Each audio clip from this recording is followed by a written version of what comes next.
Hey, good morning, everybody. Welcome from chilly Indianapolis to Cars and Coffee with me, Kenny Brown. And if you're a car guy and want to know more about this car stuff, you're in the right place because I'll spend the next hour or so talking some tech, answering questions. Remember, I talk about what you guys want to know about and featuring a couple of things. So got some interesting things to talk about today. Let's see, we're going to, as far as what we've got lined up, I've had inquiries on comparing the different cars, pros and cons, or strength and weaknesses, and some questions about power to weight ratio. I want to talk about that. Let's see, we got next week we're going to have Paul Dondero. Next week's going to be pretty lively. I'll have Paul Dondero with an interview on his V6 Mustang, which sort of started all this. I heard some stories about this guy that has a V6 that's kind of like running with the V8s up at Road America. So we thought we'd have a chat with him and bring him on next week. And also another special guest is going to be Dan Neve. Now, Dan Neve is somebody we've known for a very long time, and he raises money for breast cancer and prostate cancer. I always forget that. And him and his wife every year travel around the country, and they raise an amazing amount of money. They're true hero people, and he's going to be with us because for this year it's kind of limited. It's limited because of the virus thing on how many events he can do. So he has a really cool program. He has been going to give away. Okay, you ready for this? GT500. So tune in next week and you find a little more information on his giveaway of a Shelby GT500, which I think is extremely cool. And let's see, artwork. We still have Kenny's Wild Horses up there. And this was commissioned by Carrie, in 96 for my birthday.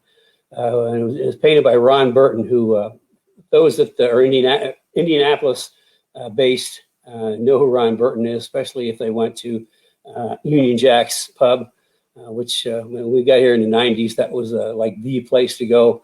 That's where all the race teams hung out. Well, not all the race teams hung out because some race team managers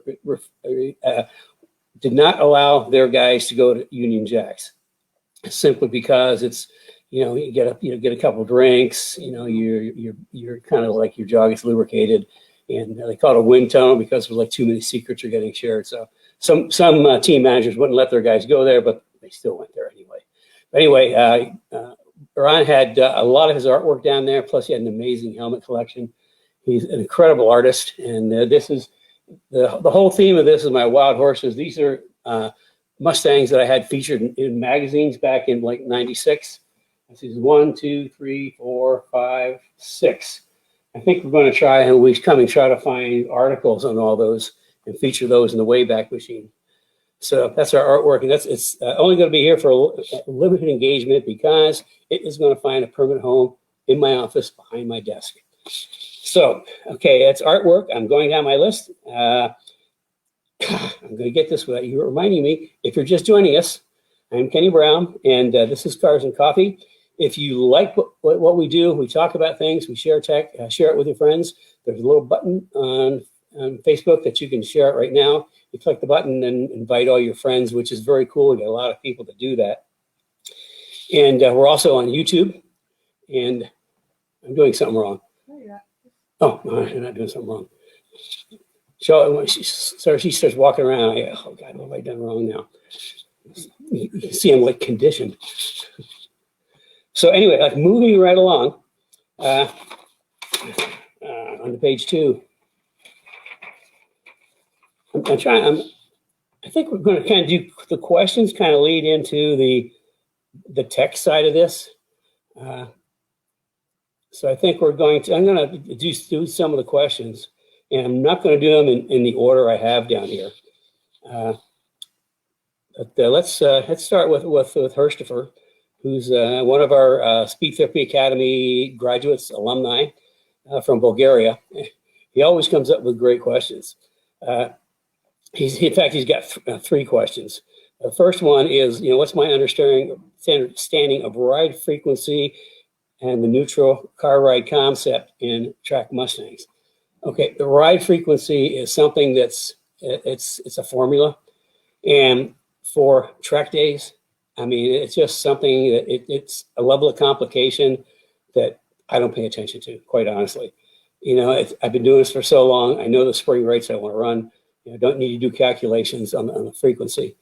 But if we're doing like serious pro race cars, that would be something that whichever engineer is in charge of shocks and springs would calculate all that out. So it's something that's I don't see as important for track day, and so I just don't pay attention. This is all two chapters on that in my book, the race car suspension, race car vehicle dynamics book. Now, his second question, he'd love to know if I have any comment on new Mach 1, and most importantly, what parts of the Mach 1 should fit into his S550. Okay, sorry to say, I have very little information on Mach 1.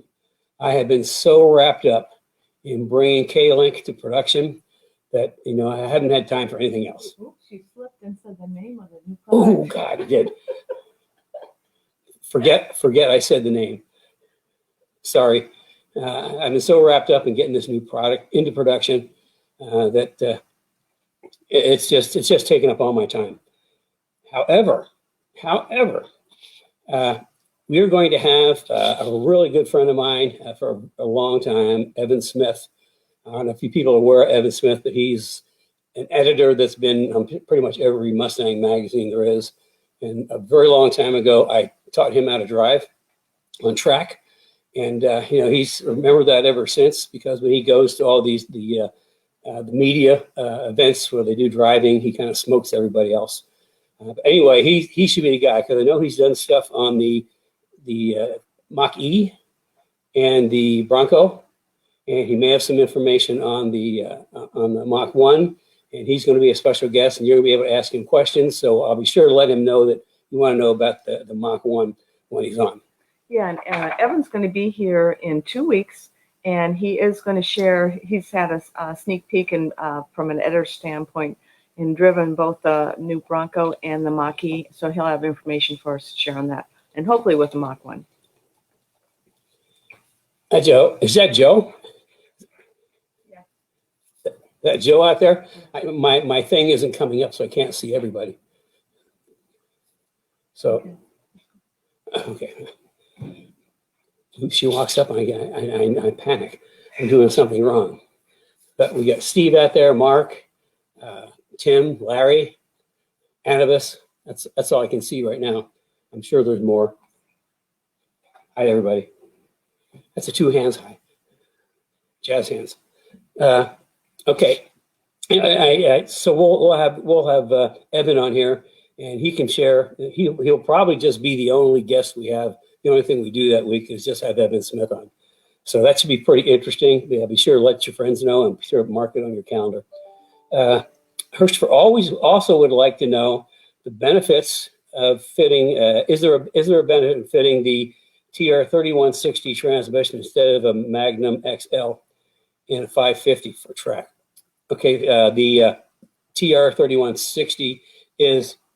I'm gonna make myself bigger here. That's what comes in the Shelby GT350.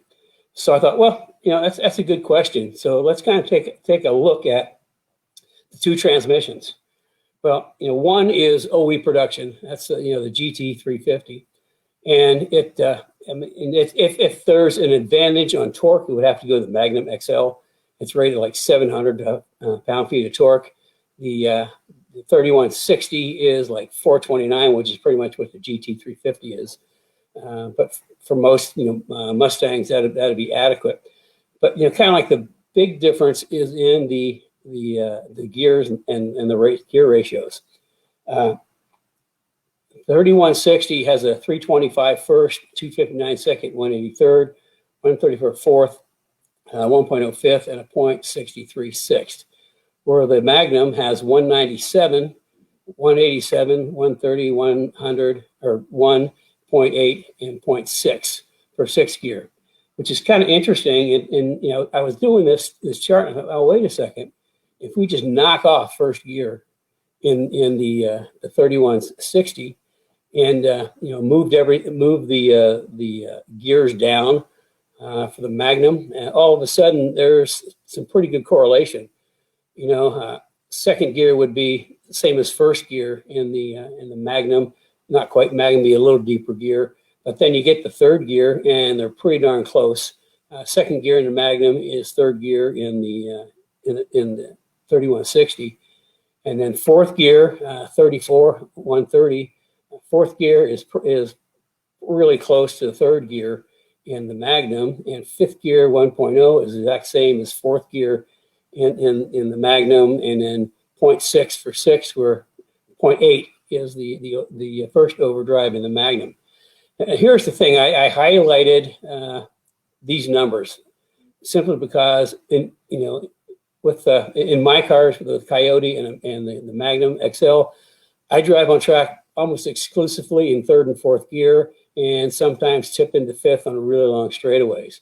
But third to fourth, fourth to third, and it's a pretty close ratio, and it's the same ratio on the 3160. The difference, I think, is the shift patterns. On the Magnum, it's a straight same gait, you know, forward, back, third, fourth, third, fourth, third, fourth. Now on the 3160, you have to do a cross gait. You go fourth to fifth, fifth to fourth, fourth to fifth. So you got to, as far as shifting, it's a little more. It's not as smooth as the Magnum. I think the 3160 does have provisions for an internal oil pump to cool the transmission. But I mean, it's like, you know, I'm sure you can find a used 3160 more cost effectively than a new Magnum. But you know, if it was me, I mean, I'd bite the bullet and get the Magnum, because simply I'm used to them. I love them. I mean, the gearing is really nice for a Mustang. If you need to make the Magnum work, you need at least 373 in the back. But I mean, they shift like butter. I mean, it's coming from the transmission, the base transmission in the Mustang, going to a Magnum. It was just amazing, super smooth. So I mean, it's got to be your choice on which one you prefer. You know, the used 3160s are probably quite a bit less expensive than a new Magnum. But you know, when you get the used part, you just don't it's the used part. You never know what you're getting. And Carrie is here. Yeah, I just had an idea. We get a lot of transmission questions, and if you guys will comment, we can get the Tremec expert in here, Nate Tovey. We could invite him to be on. So please comment if you would like our transmission expert to be a guest on Cars and Coffee. Yeah. So please make a comment. Let us know. We'll see. So anyway, well, that's kind of like it. My choice would be the Magnum every time. I mean, I just really like that transmission. You know, I haven't had the privilege of driving a GT350, so I can't comment specifically on how that feels. I just know that when you're doing a cross gate shift, it just takes time, and there's opportunity to miss a shift, where a shift back and forth is pretty darn easy. And then, you know, if you do need to drop, I don't think I ever dropped down to second gear. It's got to be an awful tight turn. My suspension. You don't have to slow down that much to use second gear. And then, like I say, every now and again, I'll tip into fifth in the 3160. If you got to go to fifth, I mean sixth, you might as well not even shift, because as soon as you do, the car's going to slow down. And that's way too much of an overdrive. That's why I like the 0.8 fifth gear if I need that little bit of extra. So that's kind of like my comparison on my little tech talk on transmissions. At least I know about them. So there we go. Okay. Oh, we got Tom. Oh, wait, Paul Dondero's there. We're going to see him next week. Roy, Tom, Brian West, another one of our Speed Therapy Academy alumni. Let's see. Paul Dondero says, yes, that must be on the transmission guy. Okay. Moving on with other questions. What was my other chart on? There was Oh yeah, it's early. Are you ready for it? I haven't quite had my first full cup of coffee yet, so I'm I'm going to have some coffee at work. You ready for it? So the I get questions on what is better, what makes a better track car.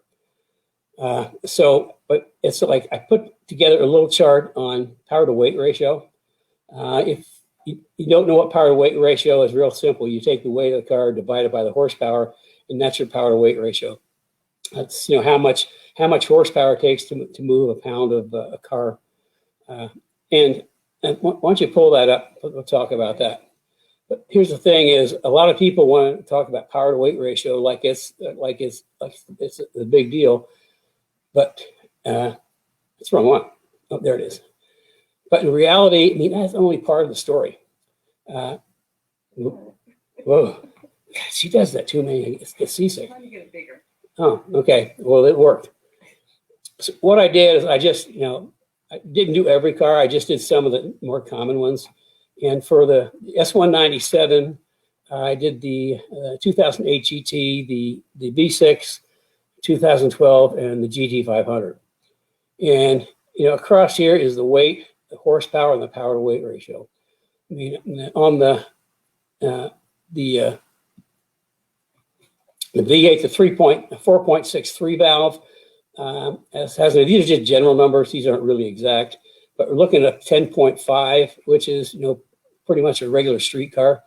The V6 is 11.3, which is a little less, but in the same token, it's the front end of the car is lighter. Weight-wise, they're pretty close, but with having a lighter front end, it's going to turn better.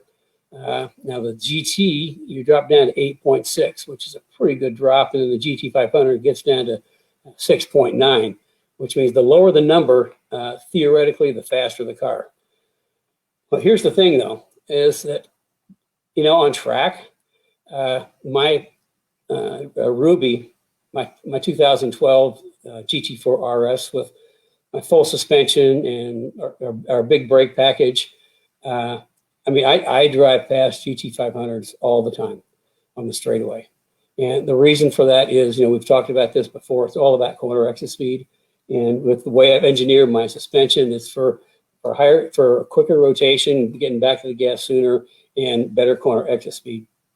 And having a better corner exit speed than a GT500, I can put the power down, right around the apex. I'm flat into the gas and going full throttle. Like a GT500, first of all, they got more weights, but 300 pounds more. Most of that's in the front, which makes the front it's harder to stop because there's more weight, and it makes the front a little bit lazy because the extra weight coming off the corner. Most of the guys have to really wait to put the power down. Otherwise, the rear tires just go up in smoke. There's just so much torque. Now, the other side of that on GT500 is we have a number of track guys with GT500s that we've got their cars set up so they're much, much better. They brake shorter. They turn better in the front, and between the spring rate and the geometry, they turn better. And then with rear grip kit, one in the back, they get off the corner a lot better. So, a regular GT500 I can blow past on the straightaway, no problem. A Kenny Brown equipped GT500 is a little more of a challenge because they've got the same suspension and shocks and spring rates. So that's the kind of thing. But then we move back down to the V6. And what Paul's going to talk about, the reason we're having him on is I'm not going to give the name of his car away because it's kind of a clever name. A lot of our customers name their cars, but he runs with the V8s, and he just kind of blows people's minds because he's a little V6. He runs with the V8s. Why is he running with the V8s? Because he's got AGS 4.0. He's got my suspension, rear grip kit, front grip kit, and because of that, he can brake later than the GTs, a lot later, because he's a little bit lighter, and it'll turn quicker, it'll rotate quicker because he's lighter in the nose and all the geometry in the front grip kit. And he's back to the gas sooner because the rear grip kit geometry matched with the front grip kit geometry when he gets back to the gas, just like I do, way before the apex. So he's just flying off the corners while the other cars are, waiting to get their, the problem with a live axle Mustang is going around a corner. You have to wait for the axle to settle before you can get back to the gas. Okay. Now in a standard Mustang, we've talked about this in Cars and Coffee, and we go into great depth in geometry in Speed Therapy Academy. But when you go around a corner, the car tips and the axle tips, and you get all that weight on the outside tire, and you have to wait till you kind of get around the corner and the axle to settle before you can get back to the gas. Otherwise, what happens, you get to the gas and you get oversteer. Remember, we talked about oversteers when the back of the car hits the wall first. By what I do with the geometry, the rear suspension geometry with a different instant center, different anti-squat, and bring the roll center way down to the bottom of the differential and the front roll center up, you don't have to wait quite as long to get back to the gas because the car's not rolling. The roll center is lower, so that the axle is not rolling as much. So that's why you can get back to the gas sooner and just really exit off the corner. Corner exit speed is it. It's everything about corner exit speed. So that's why the little V6 can run with GTs, because it brakes later, rotates quicker, and it's off the corner quicker. And he's going to talk about that next week. But V8 guys this year are going to be in for an extra super big surprise because Paul's doing his next upgrade.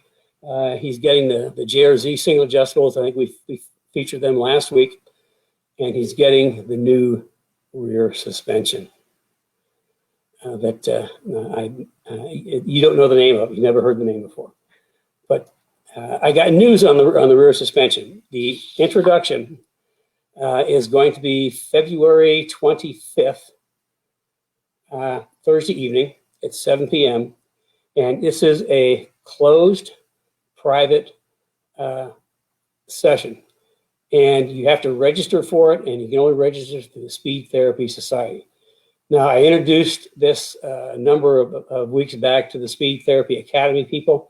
They got the first look at it because we take care of our people first. So Speed Therapy Academy got a look at it.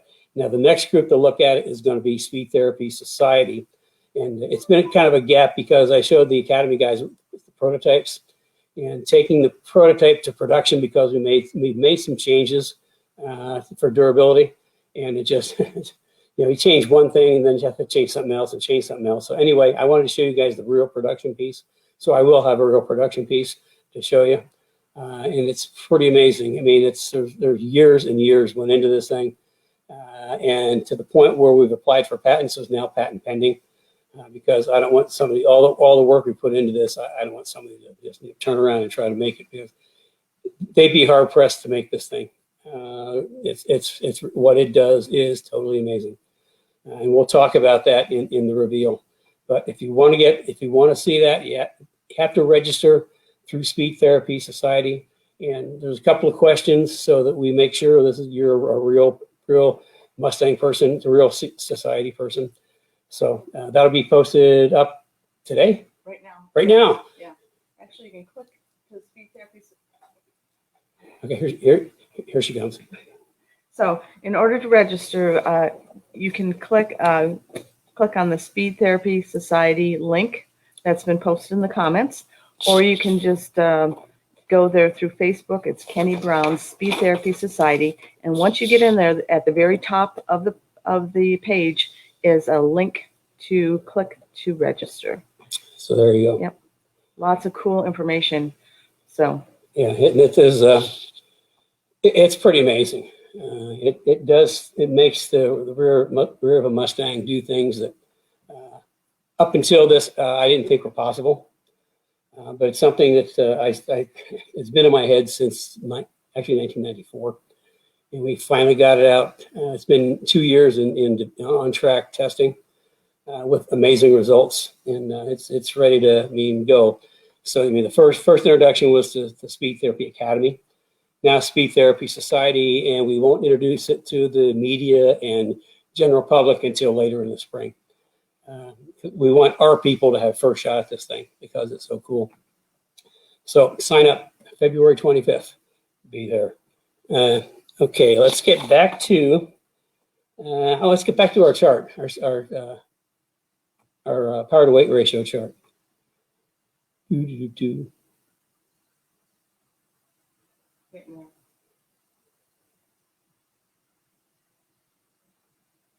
we go. Make it bigger. There we go. Okay, I also, I thought, well, that's SN95. We've got, a bunch of 550 people. So I thought, well, let's just take a look at the 550 and see how that matches up to the previous years. And we don't have the V6 in the 550 right now. We've got the EcoBoost. Although the V6 was there in, I think, 15, because I helped a race team, the VP Fuels race team, bring a Mustang V6 into a World Challenge TC class, and it was a surprisingly quick car. I mean, in reality, the EcoBoost power to weight ratio is similar to that of the V6 for 2012, but the V6, on Steve Burns' car, when we took in, we engineered and got him into World Challenge, I was surprised how really quick that car was. But it's got 300 horsepower. The 4.6 3 valves, had 320, so it's right in the same ballpark. But the EcoBoost is 11.4. The GT is 8.0, which is an improvement over, like the S197. But the thing about the EcoBoost is, with a couple little tweaks to the engine and suspension, I mean, those cars can be really, really quick. There's no weight in the front. I mean, look at the weight difference between the GT350 or the GT500. I mean, they're a much lighter car and much lighter in the nose, which means they'll stop shorter and turn a lot quicker. Again, carrying more mid-corner speed and more corner exit speed. And then the GT350 is 7.2. I mean, that's getting pretty quick. Oh, what happened? And then the GT500, everybody knows GT500 is a monster. However, that thing weighs 4,200 pounds, so it's a pretty heavy car. It means that it's going to be great in a straight line, but going around corners and stuff, it's going to have more of a challenge than, say, like the EcoBoost. But I know the guys at Ford have done absolutely amazing. I mean, an amazing job of engineering the GT500. Really big kudos should go out to them. It's kind of a super car. And, I can tell you that even though the GT350 has a 7.2 versus the GT with 8.0, we've had guys that we've set up their cars like my GT4, and not even Club Sport, just a GT4 on track, passes the GT350. It's simply because we got a better spring and shock package and pretty much carry more, again, mid-corner speed, corner exit speed. We're getting off the corners quicker, in later, and off the corners quicker. So my GT4 GTs will drive past GT350s on the straightaway. Now, if GT350 did the same thing we did, then it'd be pretty darn quick. So, I mean, power to weight ratio, everybody focuses on that, but I mean, that's only part of the story. I mean, there's a whole rest of the car that has to work into it. Okay, now we can, moving right along. Oh, you can send questions in. If you got any questions, please send them in, and we will talk about it. I guess I sort of already answer some questions we have here. Other questions from Ken and Omar. Ken's question is, odds are I won't make it on track. I'd like some insight on handling and braking improvements for the real world street in hopes of getting on mid-Ohio or even Nelson ledges once in a while. Ken didn't say what kind of car he's got, but the only difference between our street packages and our track packages are springs and shocks, in some cases tires and brakes, brake pads. It's like what I preach heavily is, you need to focus on your performance foundation, your power foundation first, And that's the 5 secrets. I mean, anybody's driven one of my cars is blown away. My cars drive incredibly well. That's because of my 5 secrets: chassis, suspension, wheels, tires, brakes. And if you do those first, your car is going to be much, much quicker, more fun to drive, and with a lot more confidence. So, I mean, all those things play into it. But what I don't know from Ken is which year car he's got and what his budget is. So this is, I think the best way for me to answer that is to tell you to sign up for a 15-minute consult. As you know, I do these complimentary 15-minute consults. If you've got a complex question, need some direction, build plan for what to do next, just set up a 15-minute consult. I'll be happy to talk with you. And we'll see if we can kind of come up with a plan for you. It fits what you want to do as well as your budget. So, and that also, then Omar wants how to make a S197 suspension better by adding an upper control arm, or if beneficial or cost effective. Adding an upper control arm, you mean converting to an SLA double wishbone. Would probably handle worse than my front grip kit. And the reason for that, it's all about geometry. What does the suspension do? What's the tire doing for all corners, all events? I mean, just adding an upper control arm, I mean, where's the geometry? What's your camber gain, your caster, your roll center, anti-dive? I mean, it doesn't, just adding that doesn't address any of that. I can tell you that my front grip kit, which is real simply a K-member, front control arm, and bumps to your tie rod ends. The geometry is amazing. My late son, Paul, did some development driving back in 2010, I think, on this suspension. And he told me it was the best driving Mustang he's ever driven, and that it handled as well as, if not better, than almost all the double wishbones that he's driven. So, I mean, just adding an upper control arm doesn't necessarily mean it's going to be better. In some cases, it's actually going to be worse. You can screw up some geometry. That's why, for dollar for dollar for what my front grip kit costs versus what a double wishbone would cost, it's a fraction of the price. And it's simple, it's kind of bolted on and go. And the only other factor is getting a good spring set. My suspensions, there's only 3 parts to my suspension system.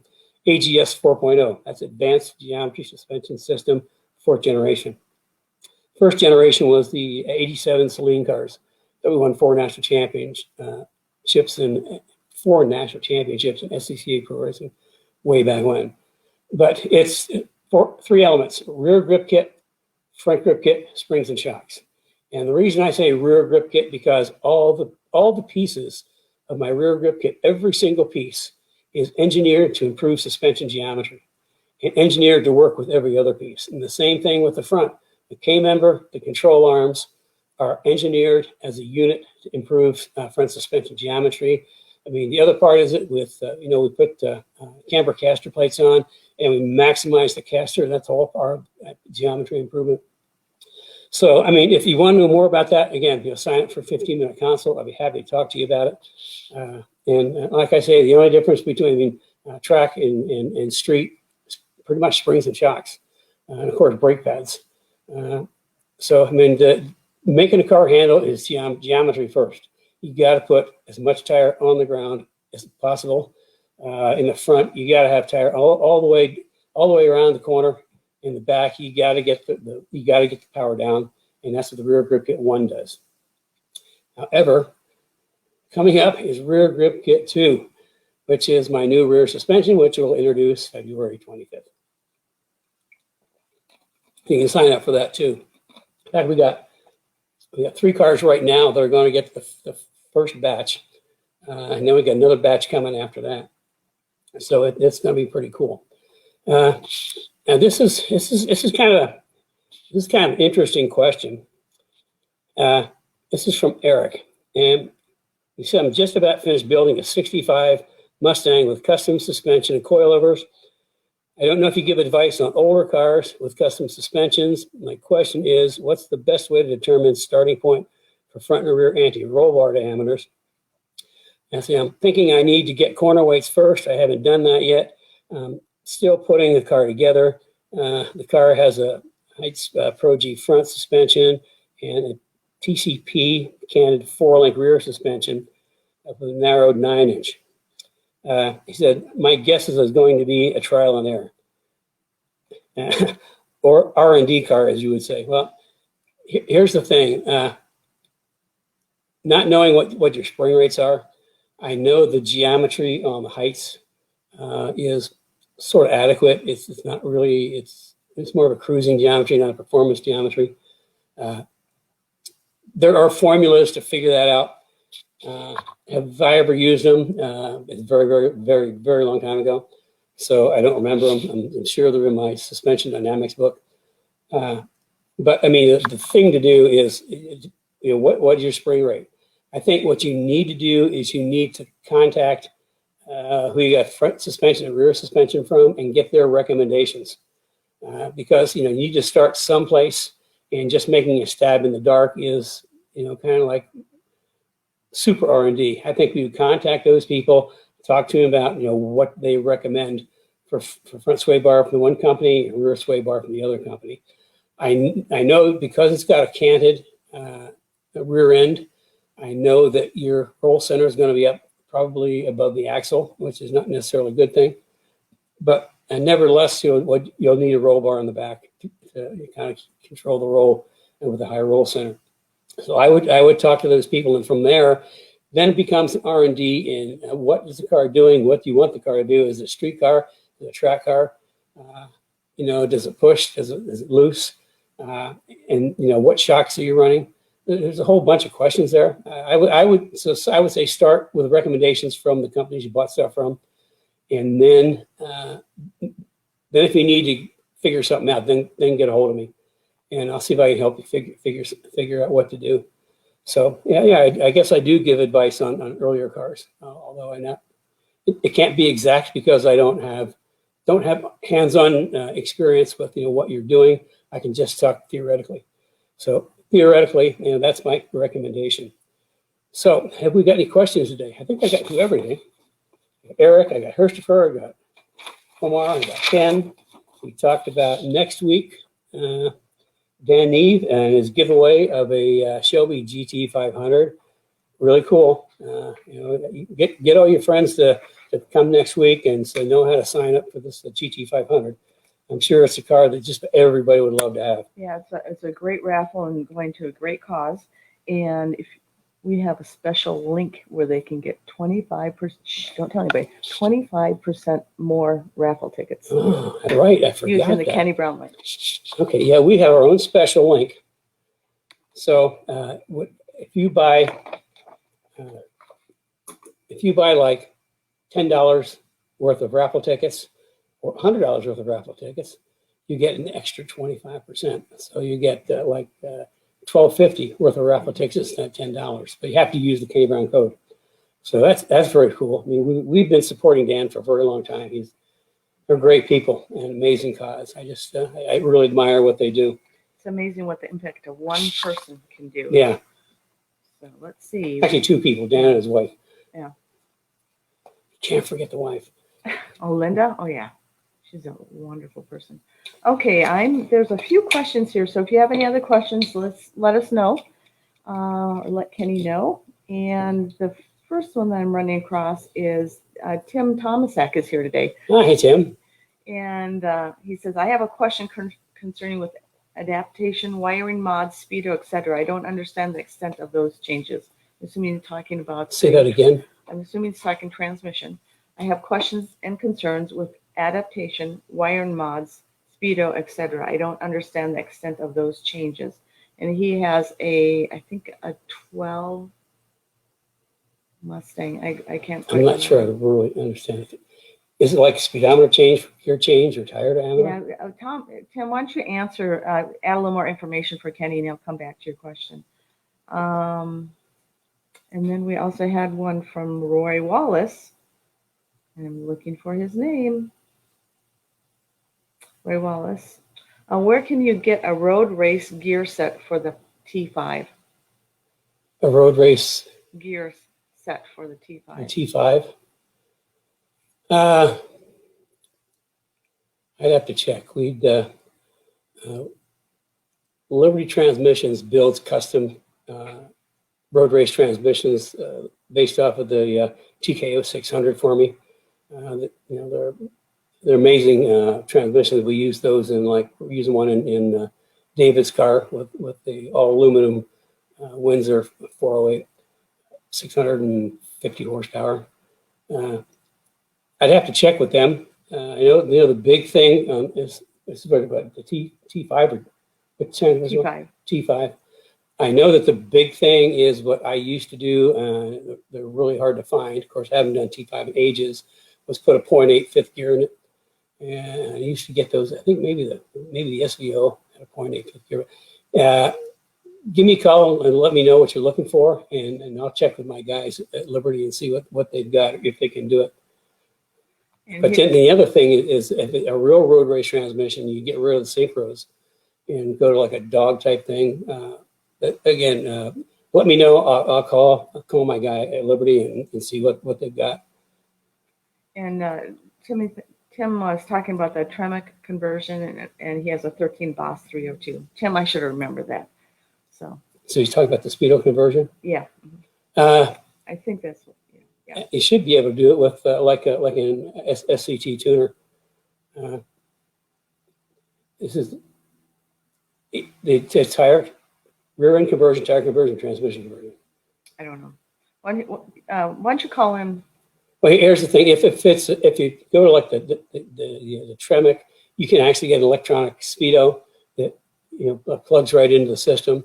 If you're changing tire diameter or rear end ratio, if you've got like an SCT tuner, you can go in there and you can change the parameters. I think even if you have like a Ford system, they can go in and change the rear end ratio, tire diameter. So it's all done in the computer. There's not much wiring to it. If you're putting the Magnum in with the electronic transmission, just plug it in, and away you go. It's just that easy. Yep. Okay. And I think Joe asked something about the spool type shocks, and I haven't really studied them. I know they're out there. Honestly, I don't know a lot about them. My time is so swamped with getting stuff done. I have very little time right now to look at other things. At some point, I'll probably look at them. I'm sure that they've got to be okay. Otherwise, they wouldn't be using them. But in the meantime, I'll just kind of stick with the basic stuff I know that works. But I'll have to look into that someday. But right now, I just don't have any information on it. And Bob, if I don't know something, I'll tell you I don't know something. Bob Bush has a question for you too. He has our front and rear suspension. With your experience with the 2012 V6 race car, what is your advice for getting more power from the engine? Okay. We've actually got a customer who's completely redoing his V6 engine, ported heads, bigger valves, all that sort of thing. I mean, it just depends on what your budget is. If you don't want to crack into the motor, I mean, easy things are a cold air kit, headers, free-flowing exhaust, free-flowing cats, and then a tune. And beyond that, it's, you start getting into engine work. Adding a bigger throttle body, you may or may not pick up anything. Everybody thinks you put a big throttle body on, it's going to make more power. In some cases, it's just the opposite.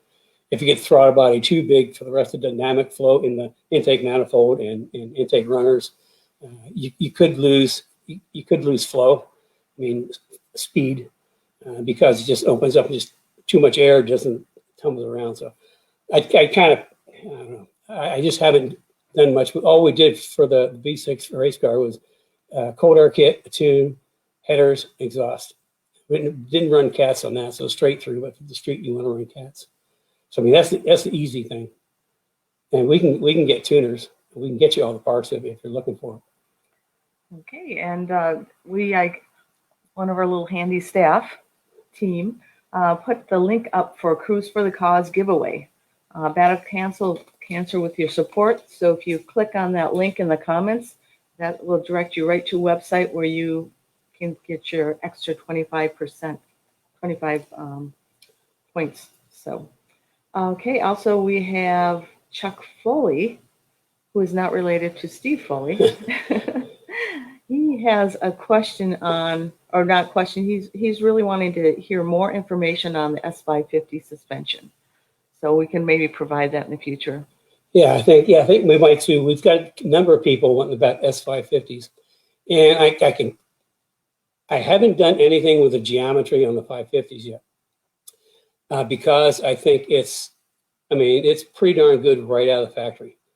And anything that I would do is a major engineering project. And right now we've got this suspension that we just spent years getting perfected, and we're bringing it to production now.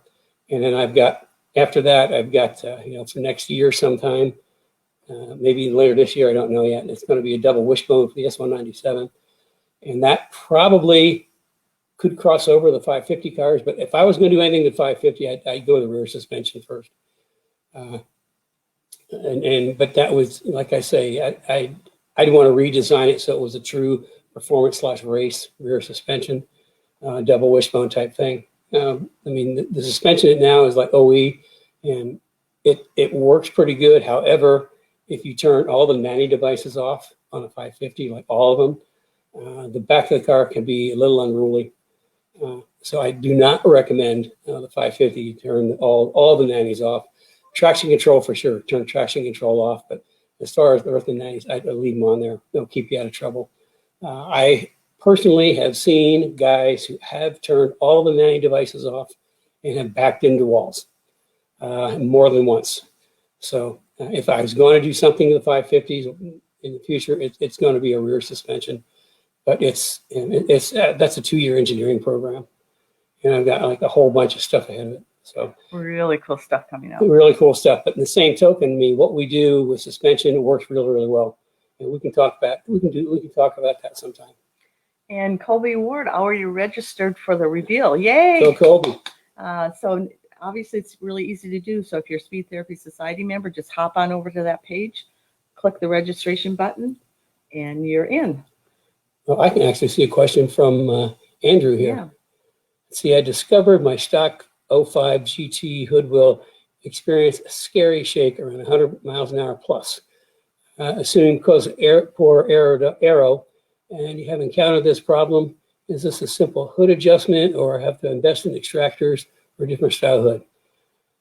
Probably yes to all the above. That's a good question. That's a good question. Now, if you were in the Speed Therapy Academy, you know all about aeroflow over the car. Where it's fast, where it's slow, and what it does. But without that, I can tell you that the reason that the hood shakes is, first of all, it must not have enough bracing underneath. It's because that fast-moving air over the hood creates a negative pressure, and which means the hood is the negative pressure on the hood. You've got a lot of air coming through the radiator into the engine compartment, which is positive pressure. So you got negative pressure and positive pressure fighting against each other. That's why the hood's bouncing. I would make sure you've got an extra set of hood pins on there, just to be safe. And the other thing is you got to get that air out from inside the engine compartment. Now, whether that's adding vent yourself or going to a vented hood, it's basic. I am big proponent of vented hoods because they do so many good things. First of all, they help cooling. They let hot air out, because when you're going down the road 100 miles an hour, you got 100 miles an hour with air going through the radiator into the engine compartment. Where does it go?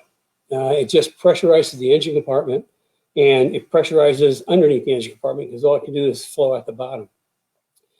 If you put a vented hood on there, all of a sudden you're not building up pressure in the engine compartment, which means you're not building up pressure under the front of the car, and the cars will actually turn a lot better. It make the car turn better, and it make the car run cooler. So if vented hood is the answer, but the reason is high air pressure, low oil pressure, if they're fighting each other, and the hood's in between. So that's why you get the scary down the straightaway. And yes, I've experienced that in some cars, and I fix it.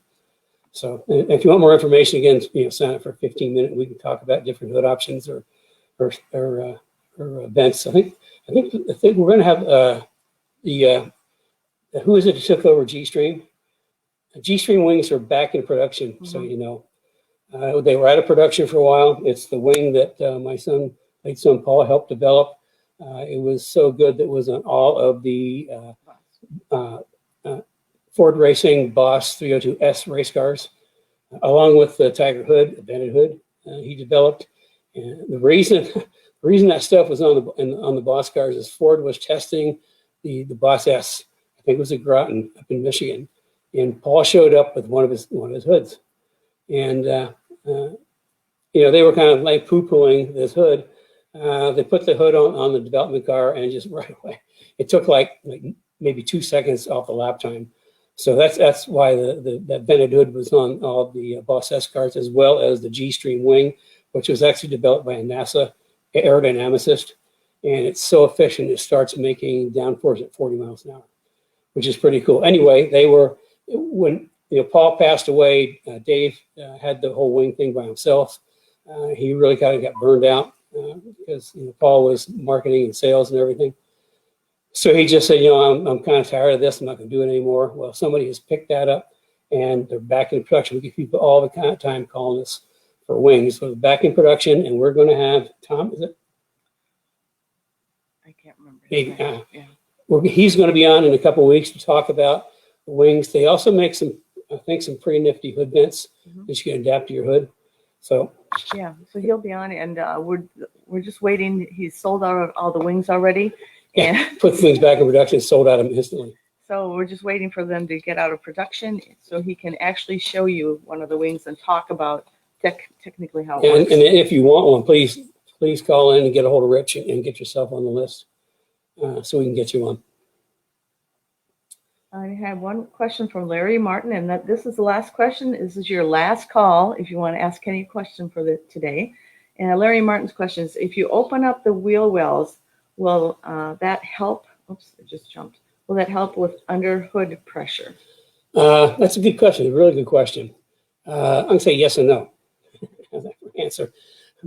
I'm hedging my bets here. No. Here's the thing. If for those to be effective for underhood pressure, you have to have some sort of passageway opening gap between the engine compartment and the fender wells, so the air can actually escape out the side. If you don't have a lot of air passages, it's gonna have some effect, but not a lot. However, here's where fender vents come into play. A rotating wheel will build up pressure. If you're looking at it, let's say the driver's side, the rotating wheel will build up a high pressure point at 11 o'clock. And you've probably seen like prototype cars that have openings above the wheels. That's to get that pressure from the rotating wheel out of the car. What we have done in the past is like on the SN95s, we have the really slick little vent we put behind the wheel. And to make that work, what we do in the inner fender, we actually cut a window at about 11 o'clock on one side, 2 o'clock on the other side. So there was a place for the high pressure air to escape over the inner fender lining and out the side. And that's why I see a lot of race cars have, vents on the side. If they've got passages from the engine compartment into the wheel well, they're pulling air out from under the hood. Otherwise, they're pulling the high pressure air that builds up in the front of the tire out. And also any other air that kind of flows underneath and creates pressure, they're pulling that out too. So, I mean, there's my yes and no answer. If you've got passages, it will help. You just have to be sure that it's efficient. And by that, I mean, if it's totally flat, it's going to be like maybe okay, because what's happening is, again, with aerodynamics, you want to know more, sign up for the academy. Fast moving air, it's going to be low pressure and it's going to pull some of it out. It's going to be a boundary layer. If it's a little, like anything else, like even hoods, a little bit of a lip, all of a sudden that little bit of lip causes a little bit of negative pressure right behind it, which helps just suck air right out. So that's kind of, it depends on the design as how efficient it becomes. Any design is better than nothing. Okay, in between this question, I'm going to ask you guys to give us some thumbs up and some likes that help spread the word. And also remember, you might invite your friends.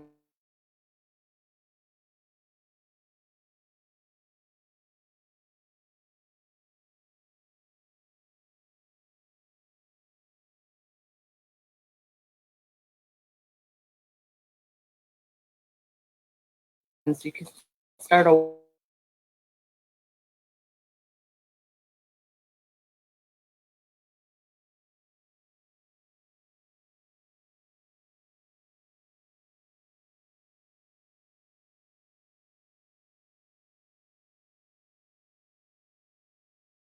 you know. Yep, I'm back. Okay. If we weren't broadcasting through that, we got a message. We had an internet connection issue, which, you know, how can we? I'm hardwired into Comcast. It doesn't make any sense at all. So we have a few more questions. Sorry about that. I think the universe was telling me to be quiet. Huh. So Mark Hassenberg is here. Hey, also, Mark is a really cool guy. He's got GT350, and he had overheating problems, and he got one of our triple pass radiators, and it dropped his temperature on track like 30 degrees or something. You know, it's basically an OE drop-in. Apparently on GT350, though it's not quite that easy, but he actually wrote instructions for how to install a triple pass radiator in a GT350. Yeah, he's a very smart engineer and a great driver. Okay, Rory Merrick, I think this is a question not necessarily to you, but to the group. Anyone ever run an all-wheel drive setup other than Ken Block? Rally guys all the time. All those rally cars are all-wheel drive. And I think that whatever that series is, where you jump across Tanner Faust and those guys. But I mean, on track, I know there's, you know, like the Subaru WRX, they're all all-wheel drive. Some Audis are all-wheel drive. All-wheel drive, if you've ever driven one, like a really well set up one, are pretty cool to drive. So I see it. Mark said an Aero Talk would be great. You need to join the Academy. Yeah, he would be a perfect person for the Academy. I think we spend 2 weeks on aerodynamics. And I pull up a bunch of charts and flow charts and talk about where pressure, different parts of the car. So, but I mean, I can touch on it a little bit, but it's kind of a subject. It's really difficult to really do a lot just in a little window, like on Saturday mornings. That's why in the Academy we spent so much time with it. I think we spend the most time in the Academy on suspension geometry and aerodynamics. Do you want me to read Andrew's question, or can you read it? I'm not seeing it. Okay. So Andrew has a question. For my stock 05 Mustang GT, I'm looking into Power Stop Z26 brake pads with drilled and slotted rotor kit for front and rear with stainless steel brake lines and Motul 600. Let's see. Do you think these are well matched for strictly street performance, or should I upgrade to the OEM Brembo 4 pistons on early 07 to 09 GT500s? Oh, you just fell into a... Oh, man, you opened it up, man. Drilled rotors. You absolutely, positively, under no condition want drilled rotors, period. The reason is there's a bunch of reasons. Number one, if they get hot, they're going to crack. They're going to crack right at the little bitty holes. They look cool, but they're not very good. Secondly, you're giving up surface area. You want all the surface area you can get. We only use slotted rotors. In fact, all of our brake kits that we get from Bayer, we have our own part number because we only use slotted rotors. You need slots on your rotors for two reasons. Number one, obviously it helps evacuate brake dust, but also brakes, when they get hot, and you get gas buildup between the brake pad and the rotor, and it builds up more towards the rear. And back when we were racing the Salines in endurance racing, we had, you know, we couldn't do anything that made sense because it's supposed to be production-based racing. And we pulled the brake pads off, and the fronts would be worn out, and there'd still be half the pad in the back. That's because gas pressure will build up at the back of the pad, and if you don't have a way to get rid of that gas pressure, the back of the pad isn't even sitting on the rotor half the time. So slotted rotors for sure. As far as what kind of brake pads, I'm not really familiar with the power stops. We have switched over to a company that it's making pads for us, and I actually picked the compound for individual people. the G-stop, and what we're finding is they're much friendlier on rotors than other pads, and they work really, really well. So if you're looking for some pads, set up a 15-minute. I'll figure out which ones are best for you. And as far as the Motul GT4, we've actually switched from Motul to Bear brake fluid, and the reason for that, it's got a much higher boiling point. The Bear brake fluid was actually formulated and is made in the UK, and it was specifically targeted to be a superior to Castrol brake fluid. There it is right there. And it's got the, I had a chart. We talked about brake fluid one time. We can bring it up next week. Next week I'll bring up the brake fluid thing, different boiling points on brake fluid. And we used to use Motul, and we switched to Bear because it's got a higher boiling point. So yeah, give me a call and I can talk brakes, what's good. I mean, there's other options, going to like the OE Brembos, it's still an OE brake package. No matter what you do, not only should you get slotted rotors, you should get two-piece slotted rotors, and we can get those for you. Two-piece slotted rotors do a number of things. Well, obviously, it's got the slots. They cool better because the fins inside are better than OE, and because they're two-piece, the center hat is aluminum, which does not transfer as much heat from the actual brake ring, the steel part, into the wheel bearings or in the tire. So slotted rotors are an absolute must no matter what you do. Even if you do the factory Brembo, you need two-piece slotted rotors. We can fix you up. So Andrew, at the beginning, Kenny was overly animated. He was not upset with you. He just was really strong feeling on the. Yeah, I guess you could. You want to really know what I feel about slotted? I think he expressed that. Okay. Slot's good. Holes no. Okay, and then we have a couple more questions that we're a little bit after, but we'll take these. So Rory Miracle asked about the all-wheel drive setup. Also added another comment here. I was talking in the Mustang world for the all-wheel drive question, like a 5.0 all-wheel drive Explorer setup into a Fox, but a 2.3 turbo and an IRS out back. I don't know if that's just a comment or. Boy, you talk about an engineering project. Putting an all-wheel drive in, that's a big engineering project. There's lots to do. As far as if it's a Fox, I would just stick with the 2.3 turbo would be awesome, and IRS. We have so many people putting our IRS into Fox cars. That seems to be the big thing right now. And for those that are with us for a while, I am the only guy. We are the only company in the aftermarket that focuses and specializes on Cobra 99 to over Cobra IRS. We've got complete systems, including geometry fixes, and putting our IRS into Fox Mustangs is the hot ticket right now. And I think with a turbo, a 2.3 turbo, my gosh, that'd be such fun to drive. And we've also got a front grip kit for that, which would be the front geometry K-member control arms. That'd be a really cool car. I'd like to drive that car. Okay, and I just got a little report from Bridget. Guess how many people have signed up already for we have over 10 people that have signed up.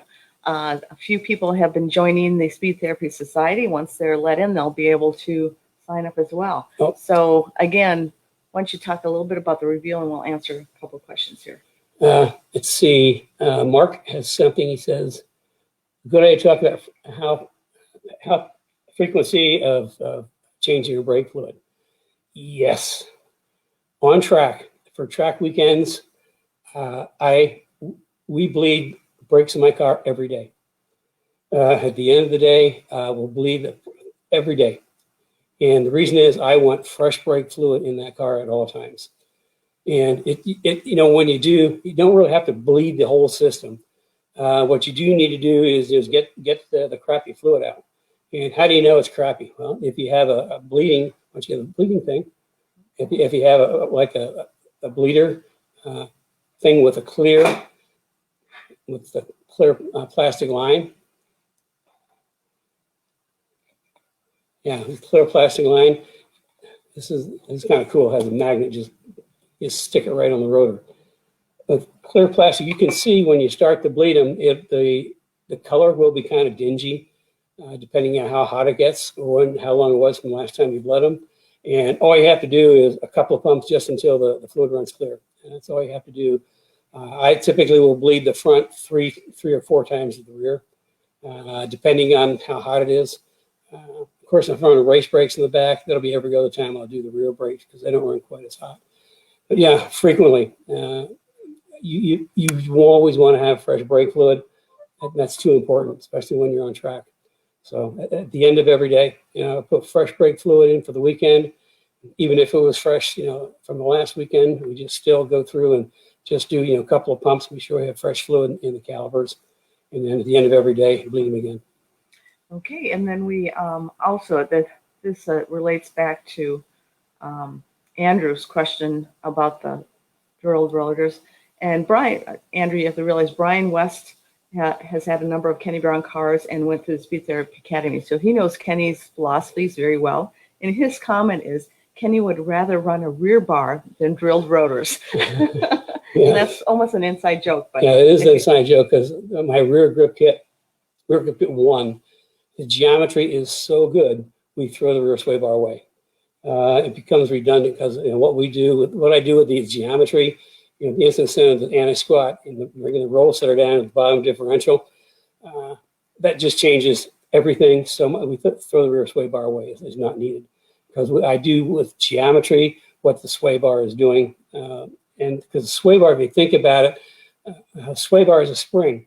And as such, it's kind of like you don't have real control other than through the shocks. So, it's just like, the geometry is so good at the back, we throw the rear sway bar away because factory roll center is up in the middle of the diff. And you can tell where the roll center is because wherever the panel bar crosses the center line of the car, that's your roll center. If you look at the back of a Mustang, it's like up in the middle of a diff. And we move it all the way down to the bottom, which is theoretically is the lowest you can get a roll center in a live axle car. Real quickly now, a Watts link, everybody wants to run a Watts link. The problem with the Watts link is wherever that pin is, that's your roll center. And you really can't get them very low. In Trans Am days, what we used to do is run a Watts link on the bottom of the diff horizontal, which was easy because they had underslung chassis. And that was the benefit of a Watts, but with the roll center at the bottom of the diff. Well, we do the same thing in rear grip kit 1. We move the panel bar down to the bottom of the differential, which is why between the rear and the front, which is why you can get gas so soon coming through a corner. So Rory's heckling you a little bit. He said, brakes, what are they for? That's a good point. I mean, it's like, Ruby, my car, brakes lasted me a long time because I didn't have to slow down as much as everybody else. I like that. That's good.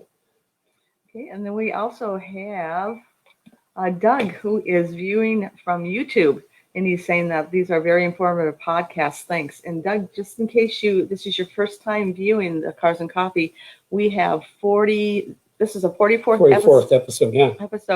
And they are all listed in a little library on YouTube. So feel for anybody else, too, if you want to go back and see some. Okay. And then I think we got through most of the questions. We got a lot at the end. Oh, Joe has one question, and that's our last question here. Wondered how much help a rear wing would help with a GT350. The wing on the 2020 GT500 cars looks good. Okay, we're getting back into aerodynamics, and Joe is a graduate of the Speed Therapy Academy as well. And, you have to the first thing everybody wants to do is want to add a wing to the car because it looks cool. Well, it does create rear downforce, but you've got to balance that with something on the front. If you had just rear downforce, the back's going to stick and the front's going to push. If you had too much front downforce, the front's going to stick and the rear's going to get loose. You kind of got to balance front and rear. If you put something on the back, you need to put something on the front. So it's kind of like, it depends on the wing. Any aerodynamics just really helps grip. You're adding downforce. Anytime you add downforce, that's a good thing, but you want to balance it. I think where people really notice a rear wing the most is under braking because you got way more weight on the back of the car and you can brake later. So yeah, I mean, adding a wing is great, but be sure you add something to the front to kind of balance it out. Okay, well, one more question, and it was snuck in real quick here. Do you need reinforcement on the true rear coiler? Not sure what. Okay, on our cars, we run like real coilovers, and we have them built so that we retain the bayonet upper mount, which is just like OE. But what we do is on the very top of the shock, between the shock and body, we use a Delrin bushing so that all that isn't compressing. But on the SN95s, we have a rear shock tower brace that we always add when we do coilovers in the back. It makes a big difference. And for the 197s, we have a rear shock tower brace. The 197s are a lot more stiffer, but we do have a rear shock tower brace that's been, prototypes have been done. We'll get it into production at some point, but right now the new rear suspension is taking all of our time. Okay, and speaking of that, we're getting a lot of people that are registering for that. It's well worth it. You're getting ahead of the general press release, and you're going to hear. This is like I say, it's a closed deal for our guys in the Speed Therapy Society, and this is pre-precedent. The media is going to find out about this for a couple of months. And there hasn't been a suspension revolution like this for 100 years. I'll say 100 years. About 100 years. This is really dynamic. It's going to change live axle suspensions. So is that enough teasers? We also have next week we are having Paul Dondero with his V6. So join us for that. That should be really engaging. He's a fun guy.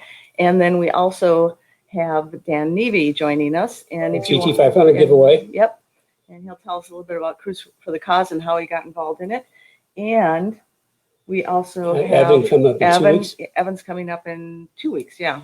A full month full of guests. So yeah, people are going to meet. Evan's going to be a good one, a really good one.